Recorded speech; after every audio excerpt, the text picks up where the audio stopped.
28 फरवरी को अमेरिका और इजराइल ने ईरान पर हमला बोल देता है। ईरान पर कोऑर्डिनेट एयर स्ट्राइक लॉन्च कर देता है। इस ऑपरेशन का नाम यूएसए ने रख देता है ऑपरेशन एपिक फ्यूरी और इजराइल ने रखा ऑपरेशन लायंस रोअर। सबसे हैरान करने वाली खबर, ईरान के सुप्रीम लीडर अली खामेनी इस अटैक में मारे जा चुके हैं। ये न्यूज़ ईरानियन स्टेट टीवी खुद डिक्लेयर की। हजरत आयतुल्लाह उज़्मा सैयद अली हुसैनी खामेनी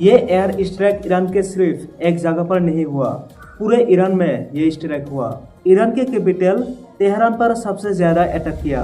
यह ईरान के ministry of defence, ministry of intelligence पर, एटॉमिक एनर्जी ऑर्गेनाइजेशन पर, पाचीन मिलिट्री कॉम्प्लेक्स पर हमला हुआ।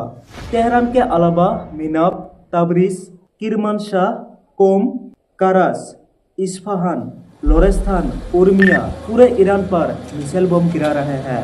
अभी के खबरों के हिसाब से सब मिलाकर टोटल में 747 लोग इंजर्ड हुए और 201 लोग मारे जा चुके हैं। उनमें से स्पेसिफिक डेथ हुए हैं ईरानियन आर्मी की सीनियर कमांडर्स और सुप्रीम लीडर अली खामेनी के साथ उनके बेटी, उनके दामाद और पोते की डेथ हुई।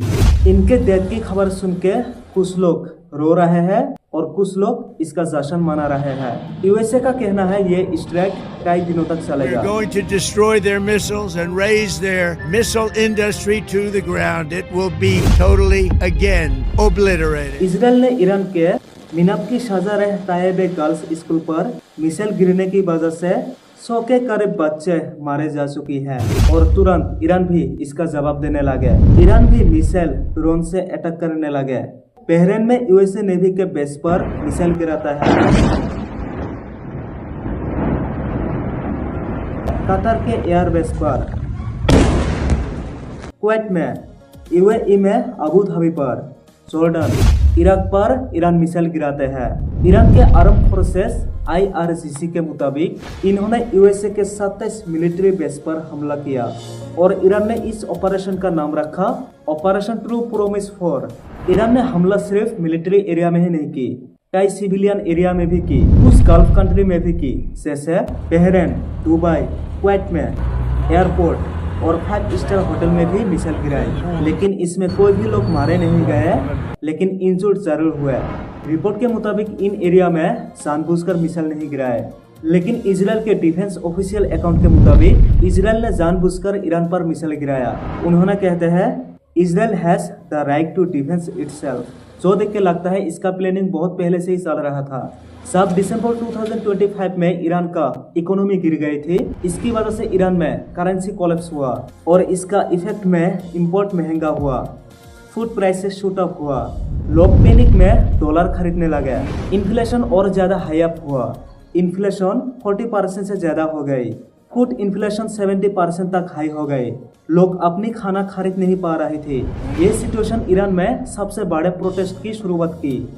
लोग 7 दिसंबर को इकोनॉमिक क्राइसिस, करप्शन और गवर्नमेंट पॉलिसीज के खिलाफ सड़कों पर उतरे और जनवरी तक ये प्रोटेस्ट पूरे देश में फैल गए।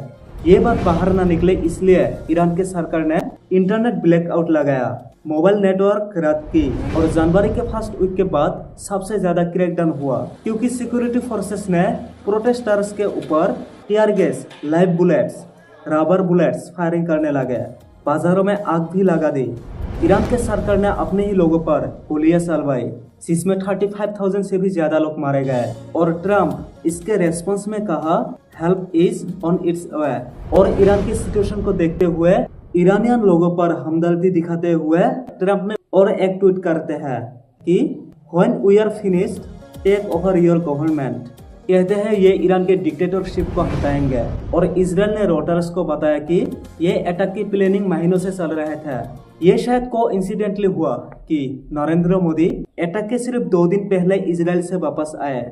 वहाँ उन्होंने स्पीच दिया, प्राइम मिनिस्टर बेंजामिन नेतन्याहू के साथ डिनर किया। इसलिए कांग्रेस का कहना है कि मोदी फ्रेंड बेंजामिन नेतन्याहू ने इंडिया ऑल फ्रेंड ईरान पर अटैक कर दिया। और शौक के तौर पर वाईसी ने भी कहा कि अटैक से ठीक पहले मोदी की इजराइल विजिट करना एक बहुत ही रॉन्ग मैसेज देता है। यूएस और इजराइल के जॉइंट अटैक से ईरान का सुप्रीम लीडर अली खामेनी की मौत हुई। अब हालत बहुत गंभीर है, तो आगे क्या होगा ये बाद में ही पता चलेगा।